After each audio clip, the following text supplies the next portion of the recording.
how to turn on or turn off adapt sound for perfect sound on the Samsung Galaxy S24 series.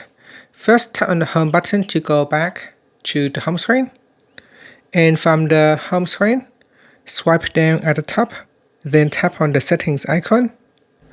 In the settings page, we scroll down and then tap on accessibility.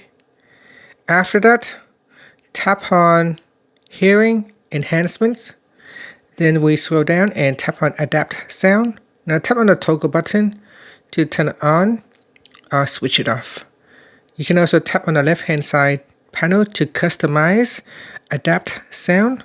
In here, when you turn it on, you can choose adapt sound for media and calls, or only media or only calls.